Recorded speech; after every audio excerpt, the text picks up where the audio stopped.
Hi, I'm Ken Sandberg. And I'm Heather Michelle Lawler. Welcome to Campfire Classics, where we try to read those books that look really good on your shelf. Let's do it.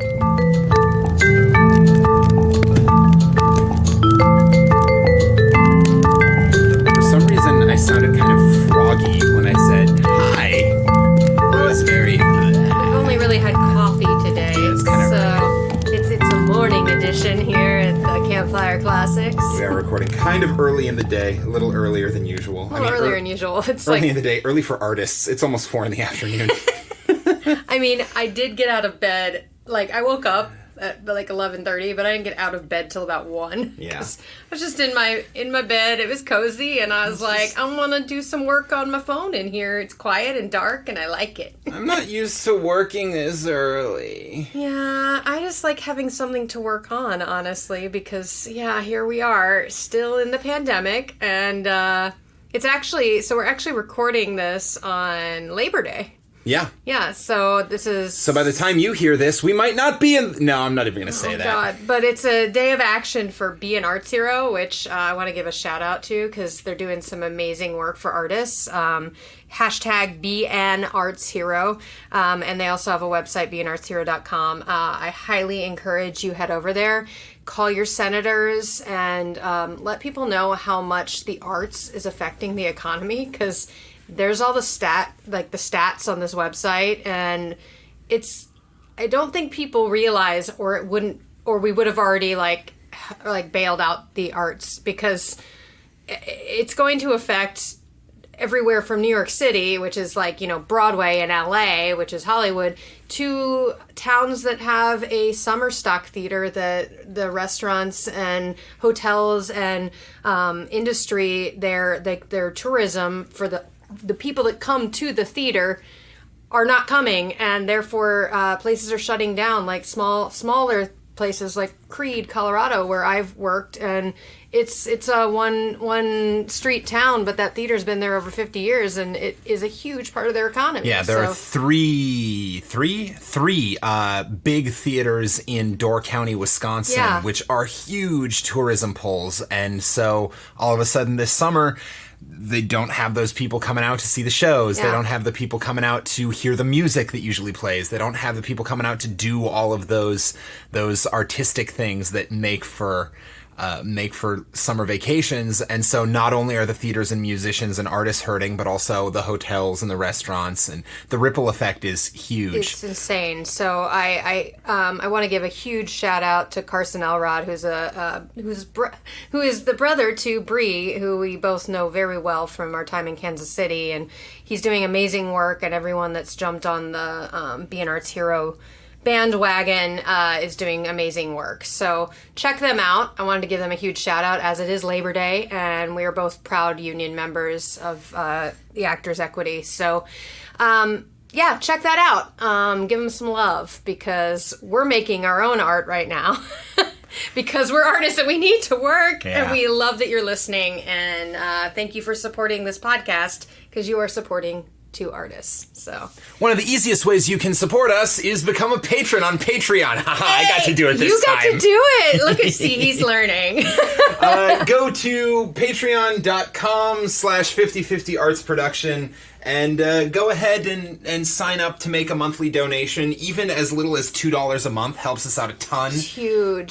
We really appreciate the assistance. Plus, when we make it to 1,000 patrons on Patreon, I will be getting a tattoo that says, "In Agatha We Trust," in honor of this podcast and its humble beginnings as essentially an Agatha Christie fan cast. Yeah, which is how this all started. We should, we should come up with mile markers for 20, because 20, the first 20 are going to be our founding patrons. Right. So we're at, I think, 7 patrons now. 7, unless something has happened in the last 24 hours. Yeah, but our first 7 patrons who we love and we're giving a shout out to, hey guys, are amazing, and if we get to 20, you will be considered a founding member of this arts company. So, it's under 50/50, which is the parent company is the umbrella company to this podcast.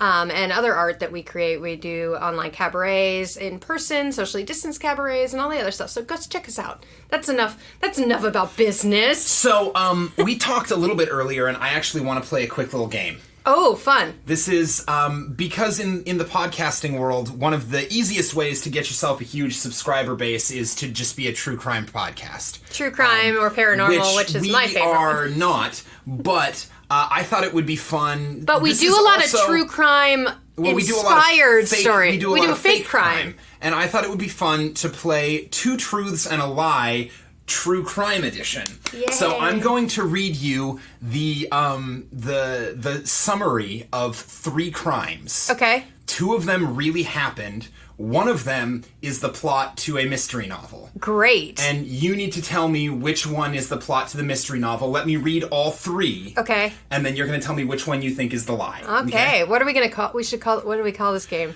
True crime podcast, not like True Crimes and a Lie. True crime. Ooh, yes, True Crimes and a Lie. I love it.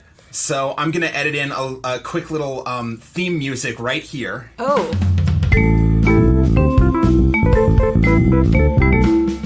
This is all. I didn't know this was happening. Fun. Welcome to our new recurring bit, True Crimes and a Lie. We'll see if it actually recurs. Yay! Okay, so crime number 1. Okay. Back in the 60s, there was this British 11-year-old named Mary Bell who strangled 2 young boys over the course of 2 months. She's 11 years old.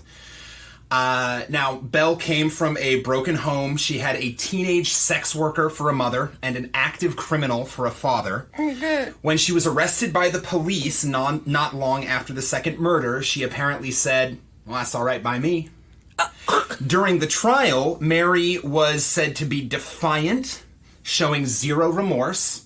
The psychiatrists described her as intelligent, manipulative, and dangerous. She was found guilty of manslaughter, not murder, on the grounds of diminished responsibility. She served 12 years. During that time, she did actually escape from prison at one point. Oh my God! But then was returned to prison. When she was released, she was granted a new name and anonymity, presumably because the crime was committed when she was a minor. And has since given birth to a daughter and is reported to actually be a grandmother. Oh, Lord. So that is crime story number 1. Okay. Crime story number 2 revolves around 2 sisters, Constance and her sister Mary Catherine, known as Mary Cat, who live with their uncle, who's kind of old and sickly and not doing very well. This is one of those weird crimes where actually the bulk of the crime happened a long time ago. Okay. Like before the real story gets interesting and kind of picks up, and it's still unsolved. Okay. So years ago, these 2 sisters, their whole family passed away because they were poisoned. Okay. Now, immediately, everyone accused the one sister, Constance, of doing the poisoning. Because what happened is arsenic was put into the food. Yeah. And she was the only one of the family who did not eat the food that was poisoned. The other sister, Mary Catherine, had been sent to bed as punishment without any supper. So she wasn't at dinner. Okay. And Constance survived by not eating the poisoned food. Actually, their uncle, who they now lived with, was poisoned, just not fatally. So that's why he's sickly and kind of having a rough time. So he was, so Constance, the sister, was accused, but basically the courts could find no proof. And they could find no motive. No motive. Yeah. So she was eventually acquitted, and no one was ever arrested. However, over the years, the prevailing theory is that actually it was the other sister, Mary Cat. She was pissed that she got sent to bed. No, who poisoned the family. She poisoned the sugar that was going to go on the berries during dinner because she knew her sister Constance didn't like sugar. and she intentionally got in trouble and sent to bed before supper so she wouldn't have to eat any. Oh, damn! Okay. So that's the theory there. Okay. The third crime story revolves around a guy named Abraham Shakespeare, Okay. who bought a lottery ticket in Florida and won the jackpot. Okay. Now, early on, he was very generous with friends and family, but eventually he started feeling like he was getting used, like people were taking advantage of his generosity. So he meets this woman named Dee Dee Moore, who offered to help him out, take care of his money, to manage his finances and keep from getting taken advantage of. But actually, she's just a con artist who ends up conning him into turning over control of all of his assets. Okay. So his family gets freaked out. Shakespeare's family gets freaked out. And they try to check in on him, reach out, don't hear back. Moore, the woman who took advantage of him, ends up forging a letter and sending it to the family saying, no, Shakespeare's fine. Shakespeare's fine. Ironically, given his name, it turns out Shakespeare was illiterate. Oh, no. So he could not have written the letter. So the police were notified and they found Shakespeare's body in Moore's property. Oh, shit. So those are the three stories. That is 2 true crimes and a lie. Which one do you think is the lie? Okay, so I love true crime podcasts. Like, honestly, like I've mentioned this before, and I'm gonna give a shout out to them. But I think Em and Christine have covered one of these. Okay. So I think number 2 is a true crime. You think number 2 is a true crime? Yeah. Okay. Which one do you think? I think the first one is a lie. You think the first one is a lie? Because it was too concise, and the Shakespeare one just sounds too obvious. Because they, like, the name Shakespeare, like, amazing. So I'm going to go with number 1. You think number 1 is the lie. About the 11-year-old? Because I think, yes. Because I like to think that 11-year-old did, well, I don't know. Oh my God. You know what? I don't know. I have no idea. So I'm gonna go with 3 as the lie. 3 is the lie? Because Shakespeare is a funny name. Interestingly enough, 2 was the lie. Damn it! Number 2 is the synopsis of the story We Have Always Lived in the Castle by Shirley Jackson. Oh, shit. She loves her, like, kid things. Yeah, her demonic children. Yeah. So no, okay. the story of Abraham Shakespeare. Sorry happened... to Em and Christine on that podcast. You covered something about demonic sisters at some point, you know. Abraham Shakespeare bought a lottery ticket in Florida in 2006. Yeah, Shakespeare Lottery Florida. I went, that's real. Yeah. Because it's Florida. Sorry, and but this girl, Mary Bell, was an 11-year-old in the 60s. She did strangle 2 young boys. Turns out she also had an accomplice, a young girl named Norma Bell, who, despite having the same last name, was no relation. Oh, that's fucking weird. Yeah, and as of 2009, although her actual identity is not known, it is believed that Mary Bell, the 11-year-old strangler, is now a grandmother. Cool. Well, Em and Christine on, I'm just going to say it, and that's why we drink. If you want to cover Mary Bell, that sounds like a fun one for you. So I'm going to tag you in this episode because that's a fun true crime for Christine to cover. All right, because I want to know more about that. I also would like to know more about Mr. Shakespeare, honestly. Mr. Abraham Shakespeare? So there's 2 new true crimes for you. So you're welcome. And that's True Crimes and a Lie. I like it. Enter theme song here. I like that. I dig that. All right. Okay. So let's get on to what we what am I here. doing today? So I get to read today. So I got to play a game and I get to read? Yeah. This is the best. Yeah. So as you mentioned in episode 12, I recently put out a call on Facebook for some recommendations on stories. And today you are going to read a story, or possibly 2 if it goes really fast, by the most recommended author from this request, Hector Hugh Munro, better known by his pen name Saki. Saki! Yay! I'm so excited because everyone was super excited about this. So let me start by sending out a shout out to Rocky Abraham, Penelope Tobar, Naomi Black, Devin Methvin, Elizabeth Burns, Evan Morris, and at least a couple other people who I'm missing, all of whom recommended either specifically or generally works by Saki. I'm excited. So I'm super curious about this dude. So, Hector Hugh Munro, better known by his pen name Saki and also occasionally as H.H. Munro. Wait, is it spelled Saki as in like, I like a sake bomb? Or... S-A-K-I. Okay. Saki. I'm going to come to a little bit about his pen name in a bit. Great. He's a British writer who's, and I'm quoting this from Wikipedia, whose witty, mischievous, and sometimes macabre stories satirize Edwardian society and culture. Ooh. He's often compared to O. Henry and Dorothy Parker.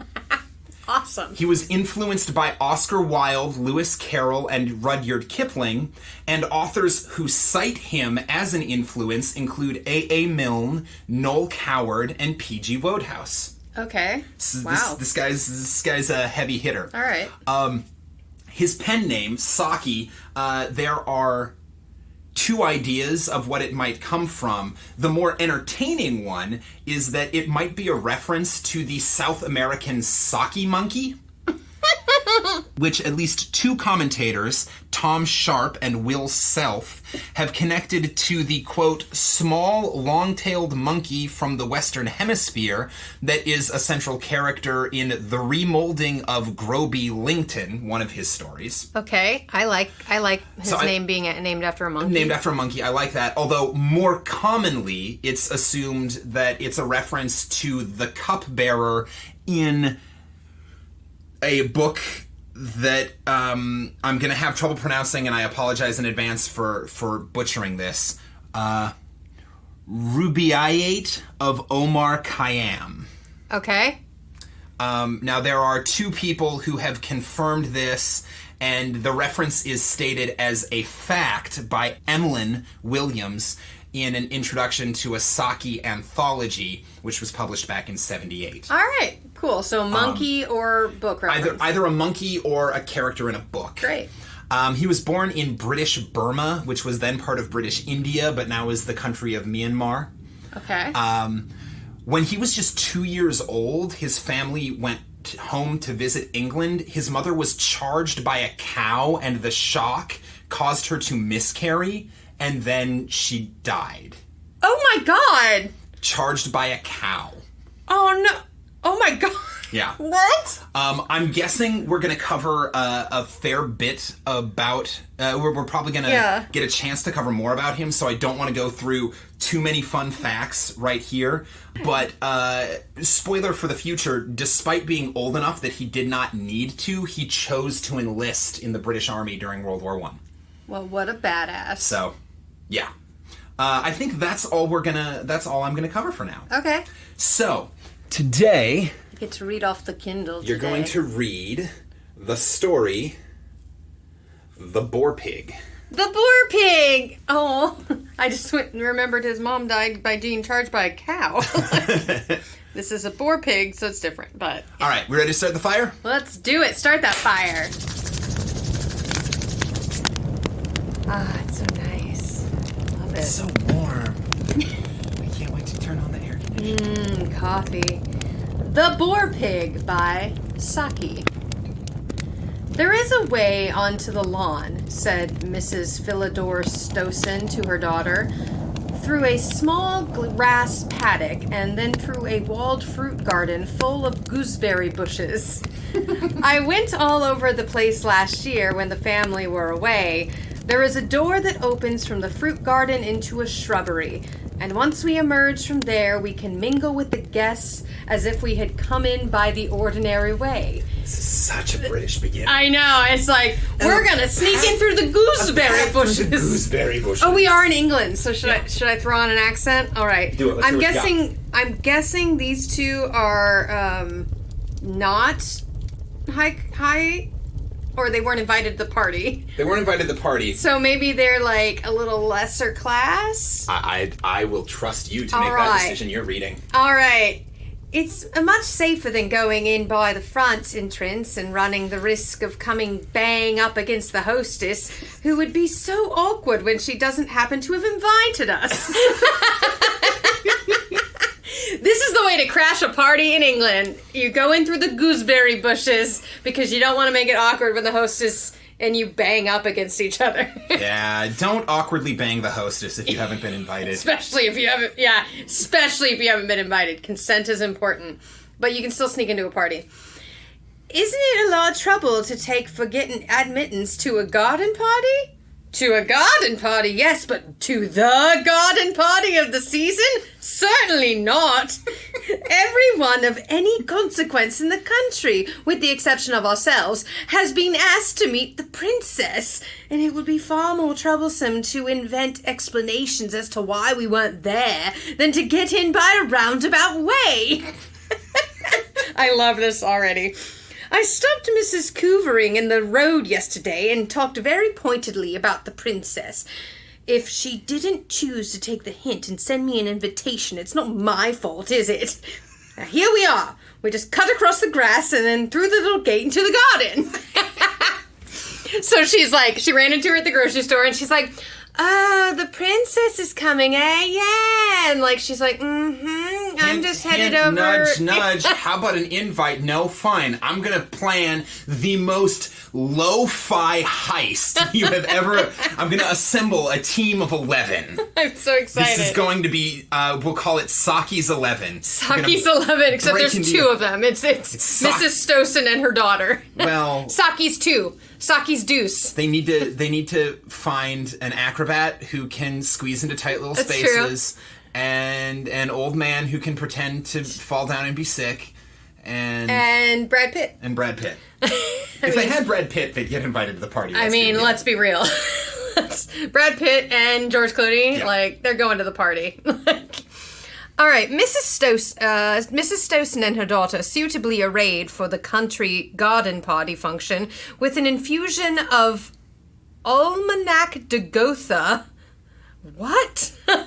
Oh man, I want to know what that is. Almanac de Gotha? Almanac de Gotha. Is that like the Almanac of Gardens or something? The Almanac de Gotha, although I'm guessing it's actually pronounced Gotha because it's a German term. Oh, what fucking German? I can't get away from it. Is a directory of Europe's royalty and high nobility. Oh my god, so it's like the Zaggett's Guide for... It's the Zaggett's Guide to British rich people. It's Zaggett's Guide to who to know and who to suck up to in England. Love it. All right, love it. The Almanac de Gotha sailed through the narrow grass paddock and the ensuing gooseberry garden with the air of estate barges making an unofficial progress along a rural trout stream. There was a certain amount of furtive haste mingled with the stateliness of their advance, as though hostile searchlights might be turned on them at any moment, and, as a matter of fact, they were not unobserved. Got spotted. Matilda Couvering, with an alert eye of 13 years old and the added advantage of an exalted position in the branches of the medlar tree, had enjoyed a good view of the Stossen flanking movement and had foreseen exactly where it would break down in execution. Oh, yes! This 13-year-old girl's up there like, I see what you're doing. I see you and I already see how you're gonna fuck up. You're gonna get screwed up. And, okay, so this is the 13-year-old girl. They'll find the door locked, and they'll jolly well have to go back the way they came, she remarked to herself. Serves them right for not coming in the proper entrance. What a pity Tarquin Suberus isn't loose in the paddock. I'm guessing that's the dog. Tarquin Suberus isn't loose in the paddock? Tarquin? Tarquin? I mean, it's a name. Like... It sounds like a freaking Hogwarts teacher. Tarquin Suberus. Suberus? Superus. Superus. Superbus. No, Superbus. Yes, Tarquin Superbus. I don't know. I'm gonna go ahead and guess that that's the name of the Boar Pig. Oh, yeah. After all, as everyone else is enjoying themselves, I don't see why Tarquin shouldn't have an afternoon out. All right, let's find out. Oh my god, this is like that the Boar Pig in Berlin that was like the naked man was chasing. Yes. Lucius Tarquinius Superbus is the legendary seventh and final king of Rome, reigning from 535 BC until the popular uprising in 509 BC that led to the establishment of the Roman Republic.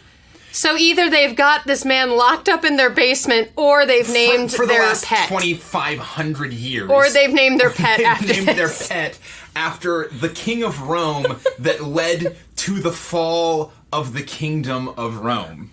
Okay, that is some deep cut right there. I love it. Commonly known as Tarquin the Proud. Tarquin the Proud. I don't see why Tarquin shouldn't have an afternoon out. Matilda was of an age when thought is action. She slid down from the branches of the medlar tree, and when she clambered back, again Tarquin, the huge white Yorkshire boar pig, there it is, had exchanged the narrow limits of his sty for the wider range of the grass paddock. The discomforted Stawson expedition, returning in recriminatory... It's on the break of the page. Returning in recriminatory. Recriminatory. I was right. Look at that. Look at that. I don't know what that means. But are you looking it up? Sure. I'm assuming like their crime spree involving or of the nature of mutual accusations or counter accusations. So basically, they're coming back blaming each other. So they're talking, and they're like, this isn't working, this isn't working, this isn't working. Yeah, but it's mother and daughter, right? Yeah. So they're blaming each other for it not working. Working. If you had only thought of... Well, if you haven't only thought of... Yeah. So it's, mother and daughter. But it isn't my fault. I was given those beans. The Yorkshire White Bear. The discomforted Stawson expedition, returning in recriminatory but otherwise orderly retreat from the unyielding obstacle of the locked door, came to a sudden halt at the gate dividing the paddock from the gooseberry garden. "What a villainous-looking animal!" exclaimed Mrs. Stawson. "It wasn't there when we came in." "It's there now, anyhow," said her daughter. "What on earth are we to do? I wish we'd never come."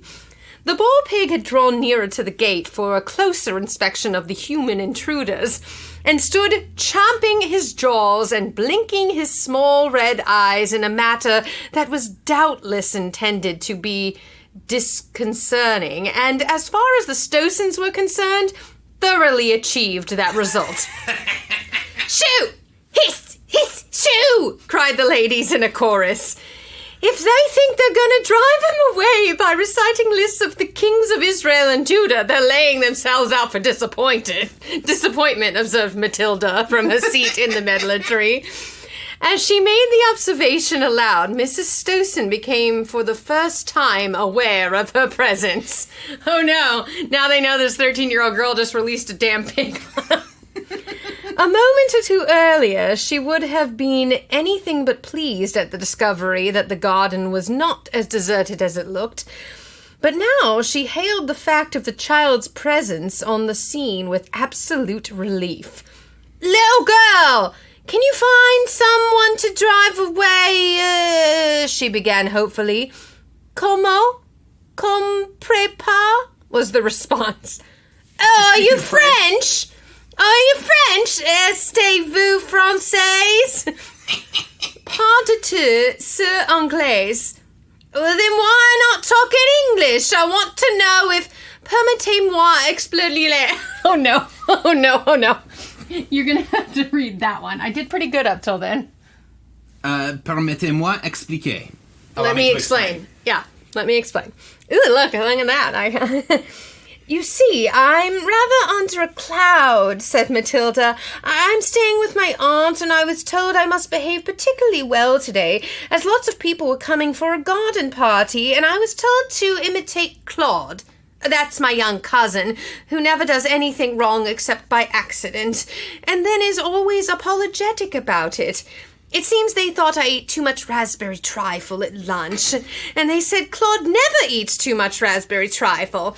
Well, Claude always goes to sleep for half an hour after lunch because he has to, and he's told to, and I was waited until he was asleep, and I tied his hands and started forcibly feeding with a whole bucket full of raspberry trifle that they were keeping for the garden party.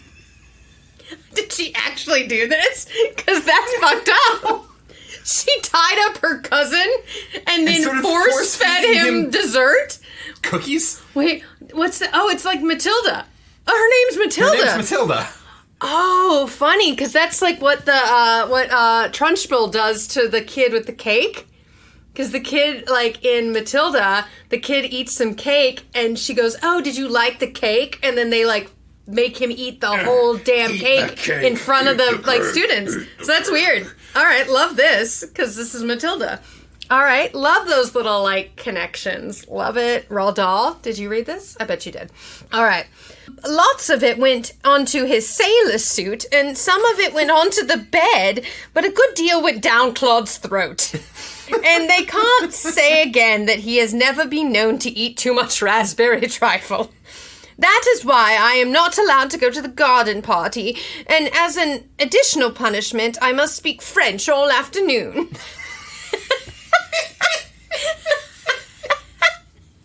I hope this is true and she's not just making this up, but if she's making this up, what an imagination. Yeah. All right.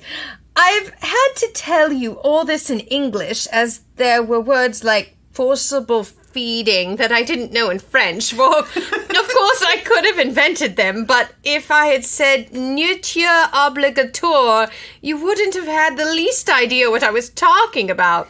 Mas maintenant nous parlons français.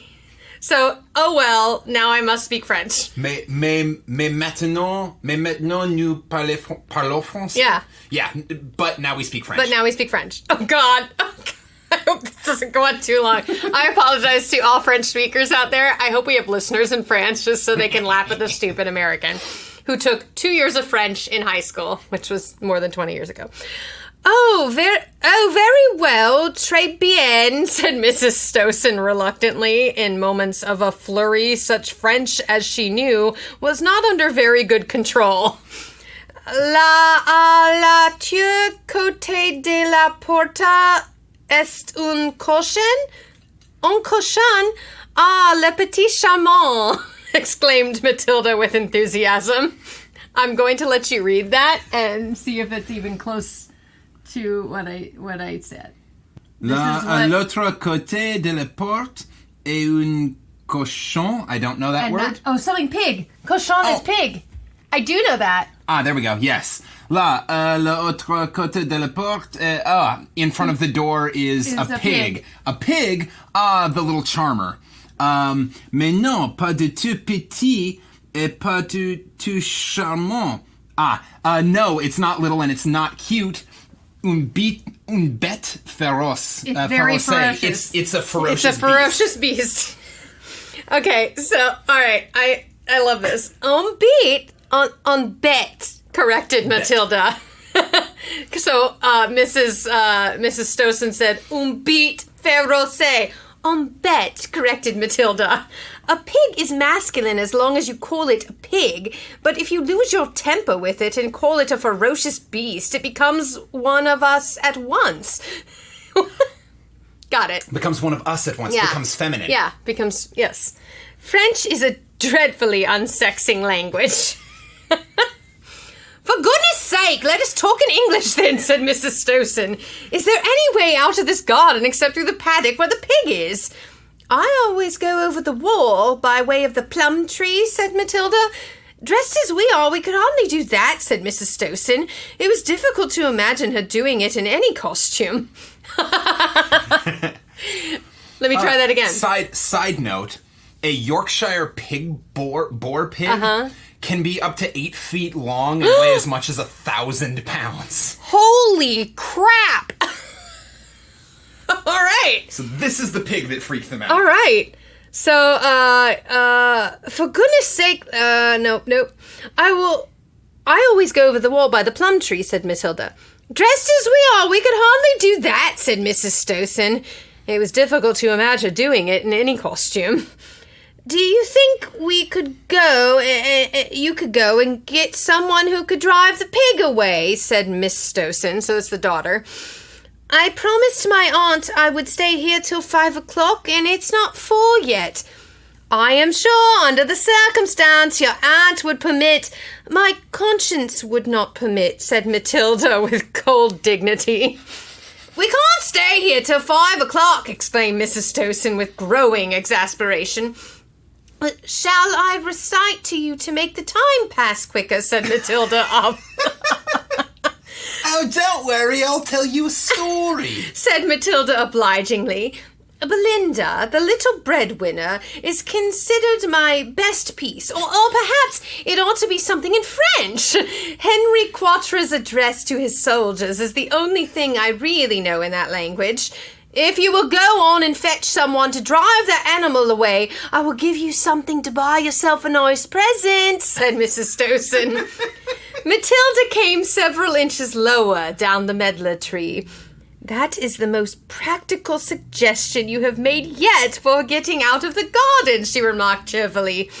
Claude and I are collecting money for the Children's Fresh Air Fund, and we are seeing which of us can collect the biggest sum.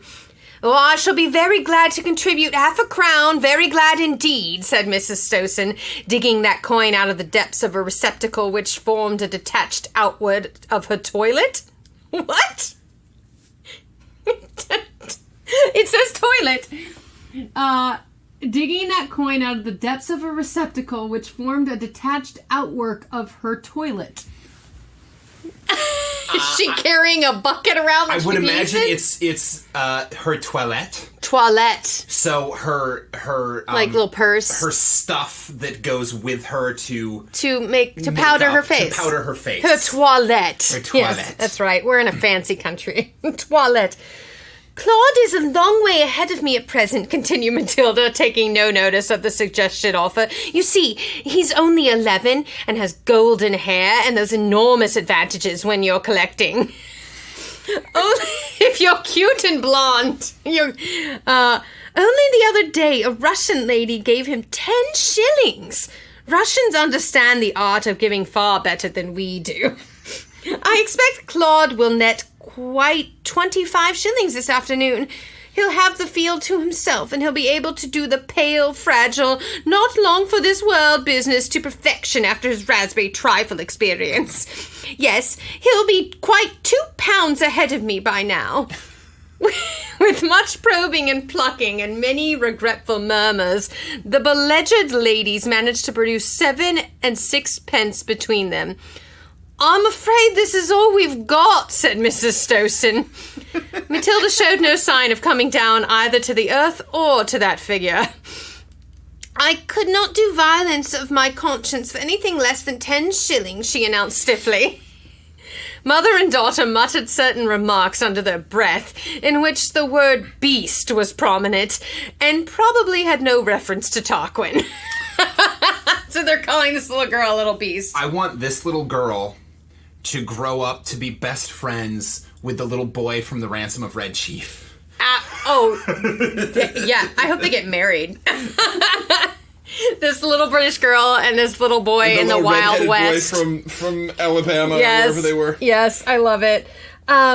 Beast, and then something about a beast. La la la la la. There we go. I find I have got another half-crown. Says Mrs. Stossen in a shaking voice. Here you are. Now please fetch someone quickly. Matilda slipped down from the tree, took possession of the donation, and proceeded to pick up a half of overripe medlars from the grass at her feet. Then she climbed over the gate and addressed herself affectionately to the Boar Pig. Come, Tarquin, dear old boy. You know you can't resist medlars when they're rotten and squashy. Tarquin couldn't. By dint of throwing the fruit in front of him at judicious intervals, Matilda decoyed him back from his sty, while the delivered captives hurriedly crossed the paddock. Well, I never! The little minx, exclaimed Mrs. Stowson when she was safely on the high road. The animal wasn't savage at all, and as for the 10 shillings, I don't believe the Fresh Air Fund will see a penny of it. There she was, unwarrantably harsh in her judgment. If you examine the books of the funds, you will find the acknowledgement, collected by Miss Matilda Culvering, 2 shillings, 2s6d. That's the end of the story.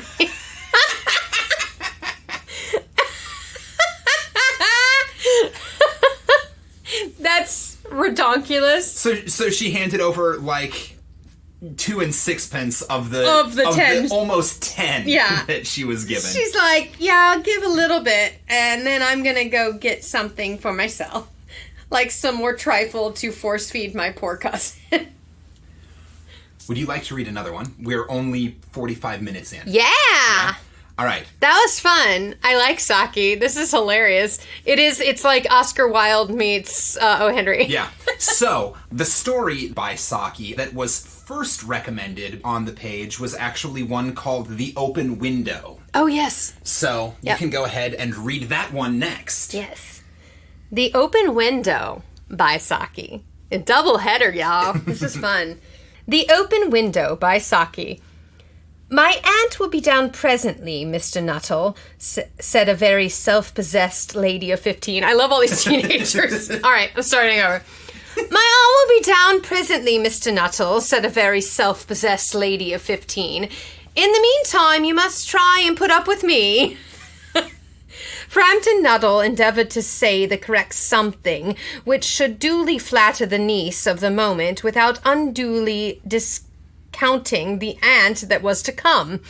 Privately, he doubted more than ever whether these formal visits on a succession of total strangers would do much towards helping the nerve cure which he was supposed to be undergoing. What? That was all one sentence. Do you want to try it again?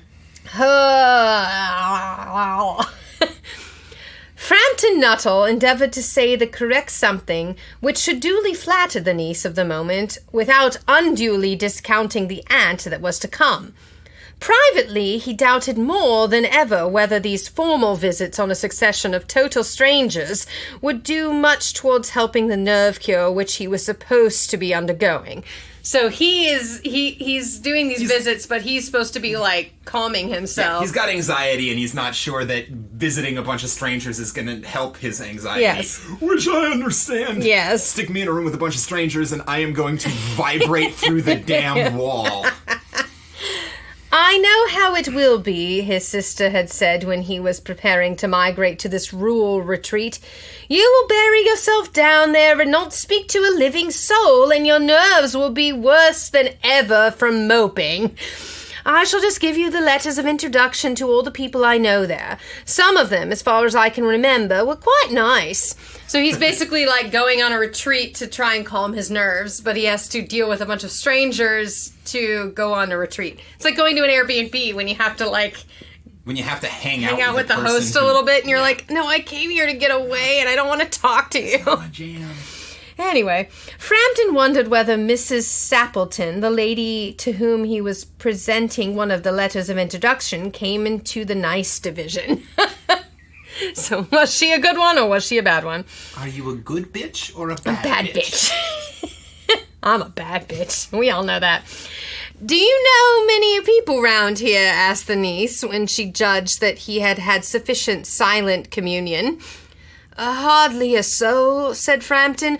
My sister was staying here at the rectory, some 4 years ago, and she gave me letters of introduction to some of the people here. He made the last statement in a tone of distant regret. Then you know practically nothing about my aunt, pursued the self-possessed young lady. Only her name and address, admitted the caller. He was wondering whether Mrs. Sappleton was in the married or widowed state. An undefinable something about the room seemed to suggest masculine habitation. A great tragedy happened about 3 years ago, said the child. That would be since your sister's time. Her Tragedy? Said Frampton. Somehow in this restful country spot tragedies seem out of place. You may wonder why we keep that window wide open on an October afternoon, said the niece, indicating a large French window that opened onto a lawn. It is quite warm for the time of year, said Frampton, but has that window got anything to do with the tragedy? Out through that window, 3 years ago today, her husband and her 2 young brothers went off for their day's shooting. They never came back. In crossing the moor to their favourite snipe shooting ground, they were all 3 engulfed in a treacherous piece of bog. It had been that dreadful wet summer, and the places were safe and their years gave way suddenly without warning. Their bodies were never recovered. That was the dreadful part of it. Here the child's voice, lost in self-possessed note, became falteringly human. Poor aunt always thinks that they will come back some day, they and the little brown spaniel they lost with them, and walk into that window just as they used to. That's why the window is kept open every evening till it is quite dusk. Poor dear aunt. It's like Peter Pan. I know, except they died. Like the end of Hook. Yeah. What have I told you about this window? No, you must always leave it open. Let's hope that's what happens here. Poor dear aunt, she often told me how they went out, her husband with his white waterproof coat over his arm, and Ronnie, her youngest brother, singing, "Bertie, why do you bound?" as he always did, to tease her, because he said it got on her nerves. Do you know something on still, quiet evenings like this? I almost get a creepy feeling that they will walk in through that window. She broke off with a little shudder. It was a relief from Frampton when the aunt bustled into the room with a whirl of apologies for being late in making her appearance. "I hope Vera has been amusing you," she said. She has been very interesting," said Frampton. "I hope you don't mind the open window," said Mrs. Sappleton briskly. "My husband and brothers will be home directly from shooting, and they always come in this way. They've been out for a snipe in the marshes today, and they will make a fine mess over the poor carpets. So like you menfolk, isn't it?" She rattled on cheerfully about the shooting and the scarcity of birds and the prospects for the duck in the winter. To Frampton it was all purely horrible. He made a desperate but only partially successful effort to turn the talk on to a less ghastly topic. He was conscious that his hostess was giving him only a fragment of her attention, and her eyes were constantly straying past him to the open window and the lawn beyond. The lawn beyond. That's fun in British. Lawn beyond. Lawn beyond. It was certainly an unfortunate coincidence that he should have paid his visit on this tragic anniversary. "The doctors agree in ordering me a complete rest in absence..." Wait, is this him? Yes. "The doctors agree in ordering me complete rest in absence of mental excitement and avoidance of anything in the nature of violent physical exercise," announced Frampton, who laboured under the tolerable widespread delusion that total strangers and chance acquaintances were hungry for the least detail of one's ailments and infirmities, their cause and cure. "On the matter of diet, they are not on so much agreement," he continued. "No," said Mrs. Sampleton in a voice that only replaced a yawn at the last moment. "No," when she suddenly brightened into alert attention, but not to what Frampton was saying. "Here they are at last," she cried, "just in time for tea, and don't they look as if they were muddied up to the eyes?" Frampton shivered slightly and turned towards the niece with a look intended to convey sympathetic comprehension. The child was staring out through the open window with dazed horror in her eyes. In a chill shock of nameless fear, Frampton swung round in his seat and looked in the same direction. In the deepening twilight, 3 figures were walking across the lawn towards the window. They all carried their guns under their arms, and one of them was additionally burdened with a white coat hung over his shoulders. A tired brown spaniel kept close at their heels. Noiselessly they neared the house, and then a hoarse young voice chanted out in the dusk, "I say, Bertie, why do you bound?" What? Frampton grabbed wildly at his stick and hat. The whole door, the gravel drive, and the front gate were dimly noted stages in a headlong retreat. A cyclist coming along the road had to run into a hedge to avoid an inclement collision. "Here we are, my dear," said the bearer of the white mackintosh coming through the window. "Fairly muddied, but most of it's dry. Who was that who bolted out as we came up?" "A most extraordinary man, a Mr. Nuttall," said Mrs. Sappleton. "Could only talk about his illness and dashed off without a word of a goodbye or apology when you arrived. One would think he had seen a ghost." Oh, God, the little girl made the whole thing up. Fuck with him. "I expect it was the spaniel," said the niece calmly. "He told me he had a horror of dogs. He was once hunted into a cemetery somewhere on the banks of the Ganges by a pack of pariah dogs and had to spend the night in a newly dug grave with the creatures snarling and grinning and foaming just above him. Enough to make anyone their nerve. Romance at short notice was her specialty." That's the end. I love these fucking teenagers that are just making shit up and, like, messing with these, like, stupid British people. So, I guess, Saki's favorite, what would we call them? Device? Anti-heroes? Anti-hero or device? Is a teenage girl who just who can messes manipulate with the shit out of the other people because they're all trying to keep up appearances and or are very, very, very gullible. Oh, that's fantastic. That is fantastic. I know, I got to it too, like right before the ending. I'm like, she made all this shit up on this poor guy who's having like a nervous breakdown already.